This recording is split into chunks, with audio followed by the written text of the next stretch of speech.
Okay, this is going to be a message about Christian isolation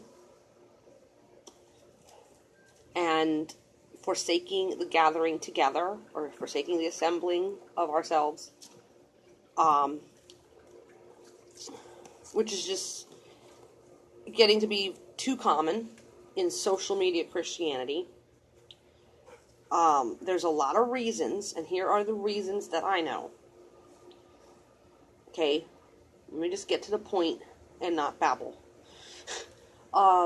Reason one, you were going to church and something about that church really bothered you. They taught something really wrong. The gospel message was skewed. They were worldly, greedy, bad pastoring, something bad, and you left. Legitimate reason. Okay. Next one, you had a disagreement with something, or there was an error or a mistake or a problem that could be forgiven and overcome, but you decided to just stop going. And it's actually you that's more of the problem than whatever reason that you left. Because if you're looking for perfection at a church, you're not going to find it. Ever. And you're going to find a problem or a mistake at another place. So it depends on what it is, okay? The next reason is you're too busy. You're getting too busy. You're too busy living your life, your job, or whatever is in the way, or you're just too busy for it, which is a sin. So that's a very bad reason, okay? Then now you're getting worldly and not doing what you need to be doing. The next thing would be you can't physically get there. Okay, maybe because you don't have a car or whatever the case may be. If that's the case, then either find a way to get a ride. If it's within walking distance, walk. If it's within bus distance and you have a bus, take the bus. Make it fun. If you have a family, make it a fun thing you do on Sunday mornings. Get out and stop using "I don't have a car" as your excuse. If you have a friend or family member or a spouse that does have a car and they're not interested in going but you want to go, convince them to drop you off. Okay, stop letting that be your excuse to not go, is that you don't have a ride. I see this with so many stay-at-home moms whose husband isn't into church or isn't a Christian at all, and they just let it be that way. It's like, make him take you and drop you off. Okay, there's no reason for you to use your husband as a big block wall that you're not doing what you need to do for your growth and for your worshiping. Okay, the next reason, people find church online, and so they substitute church online for church in person, and it's not the same, guys. You can't substitute it. You can do that any day of the week. You can watch recordings of sermons or watch church online. But that's not going to replace what you're supposed to be doing. Because I've been there, I've done that. I've done that for weeks at a time. It's something, but it's not it. Okay. The other reason, physically impaired and can't go because you're sick or whatever, that's when you use church online. Okay, that's when you use that outlet. Then another reason would be you're living in sin and you just feel too dirty and guilty to go, which is your problem, and you got to confess that sin, stop living in it, and figure out a way to overcome that and stop letting the devil keep that as your reason you can't go to be with your Father and other Christians and worship. Okay, it says do not forsake the gathering together. You can't substitute gathering together online on your computer the whole 100%. You can't. It's not the same. Okay, you can do that all you want, but you gotta do in person also, because it's not meant to be behind a computer screen where there's no accountability for you. No accountability for you whatsoever. So those are the reasons, the main reason. Sorry, one more.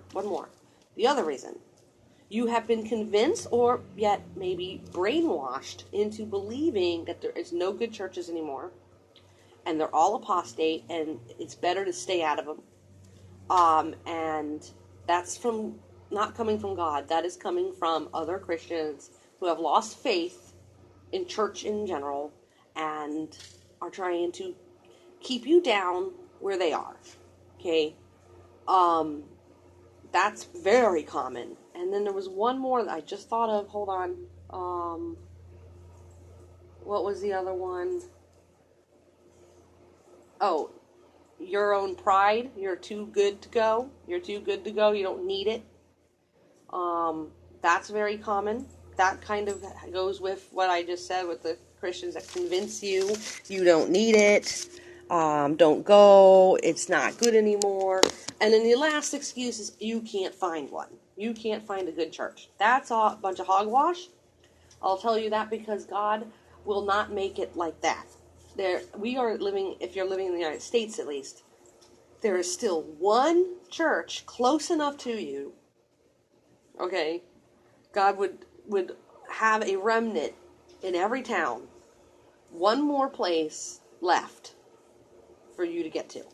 If there's just one, that's very believable. There could be just one left. That's very possible. But there is one. So don't use that excuse you can't find one. You're not looking hard enough.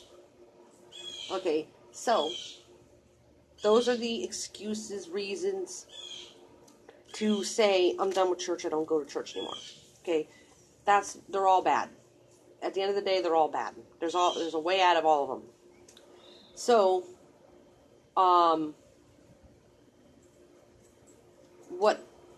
what happens to the isolated Christian? Well, it takes some time. It doesn't happen right away, but it takes some time. Over time, that Christian, whether they know it or not, realize it or will admit it or not, become more and more cold. More cold-hearted, more cold, more victimized, more spiritually abused, less grounded, and they might think, well, I read the Bible every day, and I watch sermons online, and I watch teachings, and I'm a Christian every day. I don't need to go to a building. I don't need to go to a church. That's the first sign. In reality, that's the first sign you have a problem. Because that's the first sign of pride. You don't need it. Okay? That was one of the reasons. And the thing is when you don't, the whole point of it is to go to a place where there are other Christians like you in person, where you can see, smell, touch, smile at someone, be greeted by someone, hug someone, talk to someone. Okay, now I know there's a lot of times where you're like, these people don't understand me, these people aren't that deep. You'll think that these people aren't as deep of a Christian as I am. These people are too worldly. You need to be less of a loner or a...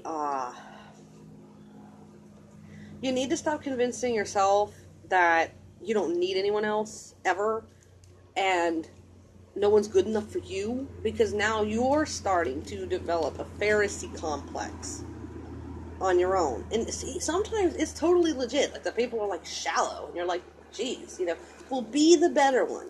You be the better one. You be the example. It's the only way you can conquer that, is to not be so snobby. That's another thing that happens. Christians that never go to church become very snobby.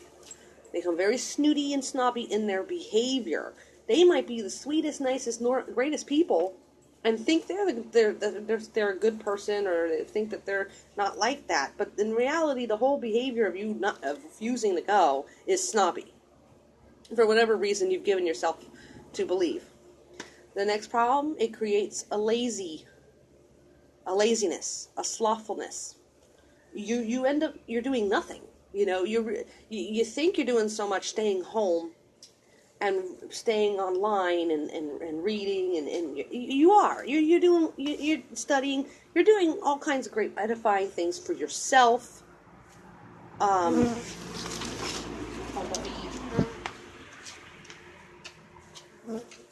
there's a bumblebee. There's a bumblebee. Is it gone?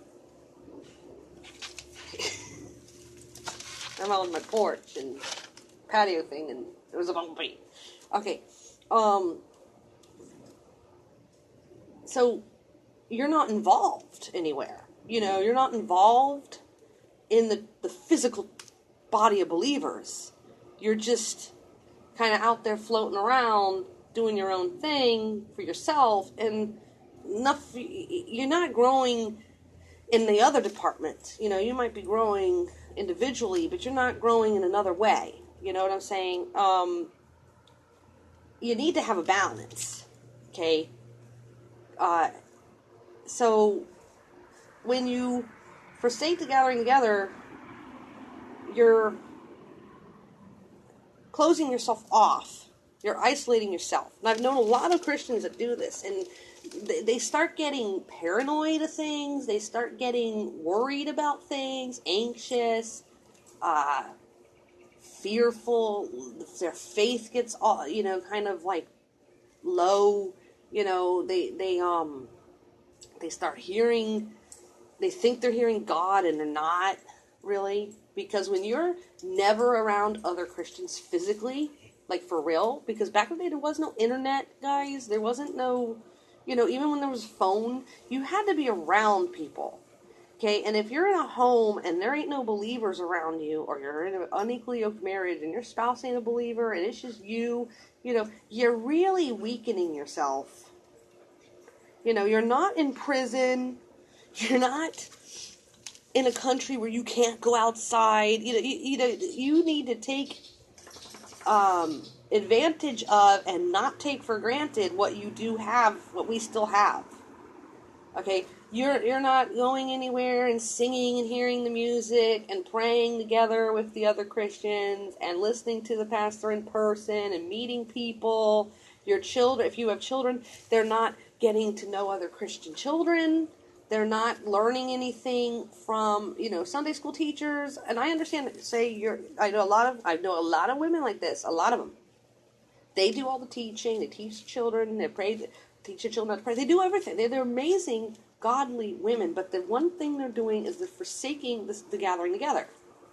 They're forsaking that. They're building a wall around where they are, and they won't let their kids out, and they won't let anything in. And it's like, it's not good for the children. They need to be around, especially homeschool parents. I know a lot of homeschool parents. Some of them, they meet with the homeschools, all the homeschool families, and they do their own picnics and sporting things, and they have like their own PE class where they all get together. They have ways to socialize with other like-minded people. And that's great. But there are some other homeschool parents where they don't do any of that stuff. They just keep the kids at home all day. They don't ever they don't leave unless they go maybe to the park or something. They don't get out. And your children, if they're little, I think it's okay, but after a while, they're going to start feeling like prisoned the way you're prisoning yourself, the way you're isolating yourself. And it's not good. And if you believe total opposite of what I'm saying, you've already been abused and you don't even know it. Like you're already cold and you don't even know it. Because I've been there, and you start getting to where you're antisocial. You can type and talk online, but you can't even talk to people in person. You can't even be around other people. You start getting all bugged out weird, okay? And there's a lot of Christians like this, and it doesn't have to be like that. It just doesn't have to be like that. There's a time for that, and then there's a time for not to be like that. And if you never get that other side, God's just like shaking his head like, I don't understand. I got this church around the block, or I got this church 10 minutes away, or I got this. You have a way there. You're just not trying to get there, or it's right here and you just haven't looked for it, And he's looking at you like you could come and worship, like other Christians do. You don't have to be a solo Christian, That's not what he wanted. In fact, that's not what he intended at all with the body of Christ. So what you're doing is your own understanding. What you're doing is your own beliefs, if this is what you're doing. So he wants Christians to meet each other in person, not just online. Okay? We haven't gotten to that point yet where we can't go outside and we can't live. Okay? I know it's coming. So that's why I say, get out there and enjoy life a little more before it's everything you never did or didn't do is gone, because it's coming. There's a darkness is coming, and whether we're going to be here for that or here for a taste of it, I don't know, but some of us will be. So, and it could be those that weren't living out their faith in action. Faith is an action word. It's not a noun. Okay, it's an action. And part of that action is getting around other Christians. You need them. I mean, you need to get around other people that are believers like you, because you'll feel all alone. And the more and more you get yourself to feel all alone, and I'm not talking about, and then they'll say, I have Jesus, I'm not alone. Yeah, I get it. I understand what you're saying. But we all know the deeper a Christian we are, the lonelier our walk is as far as people goes. So you don't have to make it even lonelier. And then you start getting stubborn, proud, self-centered, cold, and you maybe even start getting feelings of jealousy for other people that aren't living like you. You start feeling just low on oil. Okay, you still need to get together and worship. In the early church, I hear this all the time. They went to each other's houses. No, they did. They went to each other's houses for visiting, for praying, for listening to each other, whatever, support. But they gathered together in places. Okay, now there was a time where they probably couldn't gather very well because they were under persecution. But they found fields. There is churches that they have located where it wasn't a building. It was like an area that they all sat outside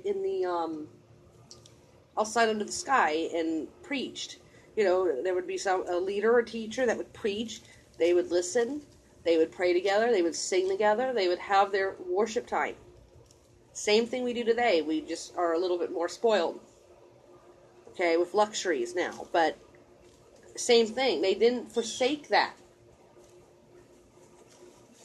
In fact, I think it's in Hebrews. They're talking about you types that are doing this in Hebrews, about let us not forsake the gathering together or the assembly of each other like others who come and go do. Like others who come once in a while, or others that don't come at all and say they're a part of us. Even the most self-righteous, nasty, dirty religions gather together. Okay? Even the most, anti-religious people gather together at something. Have a party, they gather together. And you're not doing anything. If you're just staying home and doing nothing, you're not getting any fellowship. You're not getting any friendships. Even if you're a Christian that's in a bad bind and you're struggling with something, if you were a part of a church body, you could get help. Okay? There's no reason that you can't ask for a little bit of help here and there. They're there for that. I've been there too, where I needed help from my church. So it's a very snobby, cold-hearted isolation, and the devil takes pure advantage of it. And he starts firing darts at you because you're that naive, you're that distant from other believers physically, that he can take advantage of that. And he starts to do that. He starts to get in your brain. He starts getting your mind messing with you. And you're allowing it because of your excuses and your reasons not to, and you're being slothful. And then after a while, it would be nice if you didn't just settle for Sundays and you actually got involved in your church with service, watching the kids, volunteering, going on their Wednesday nights or their Bible studies. And if you're, if you are able to, because maybe you don't work, or you don't work when they have it, or like your schedule doesn't conflict, and you do have a vehicle, and you do have gas in your car, and you just aren't going, I just find that slothful. It's just, this past month, real quick, and then I'll finish. This past month of October, my car kept overheating. Every time I got just down the street, it would start overheating. I was getting to the point to where I was like, okay, I think I can get to church. If I put some coolant in it, I think it'll get there. And then I'll put coolant in it again, and then I'll get back, because there's some kind of leak or something going on with the car. It's a 15-year-old car. It's about to go. I don't have a vehicle. I can borrow a car from my parents on the weekends and at night. If they get home in time, I can make it to Wednesday nights. Okay, but I have lost my freedom to get there on Tuesdays for my ladies' Bible study group for a whole month. I haven't been able to go. And Wednesday nights, we were not able to go for like 3 weeks in a row. Because of the car situation. But I didn't miss Sundays because I had a car on Sundays. And it is too far to walk. It's too far to walk. There is no bus. We don't have a bus system where I live out here this far out, because we're out west of all the stuff. So I literally can't get there unless I get a ride. And I don't want to burden anyone to give me a ride, but I'm getting to the point where I might go ahead and just ask someone if there's a way, because I'm sick of missing it. I'm sick of missing out. And if you do have the way and you do have the ability and you're not doing it, it's people that don't, that wish they could, wish they could, and you can, and you just won't. It's not warm. It's not of God. If you are not going to a Bible-based church, not a perfect church, a Bible-based church, intentionally not going, you are forsaking the gathering together, you are forsaking the assembly, you are being like the ones who come and go, that aren't grounded, that aren't for real, that aren't serious. Okay, now there's a lot of people that go to everything and they're still not even saved. I've seen that. There's a lot of people that go and they do it as a religious work. Okay, but that ain't you. Okay, if that ain't you, don't be concerned with those people that go just out of habit or go because they were raised to go. What are you worried about them for? Okay, that's another reason. They always, when you start looking at others, at what they're doing, and you're abandoning what you're supposed to be doing, you got the problem. You got the problem. So, hope this was helpful. Stop forsaking the assembly, Christians. Stop thinking everybody's apostate. Stop thinking everything is bad. Stop thinking everything, it's not yet there yet. Okay, it's coming. So, do what you're supposed to be doing until the Lord comes. Okay, until all this happens, right? In the meantime, live out your faith in action. Amen.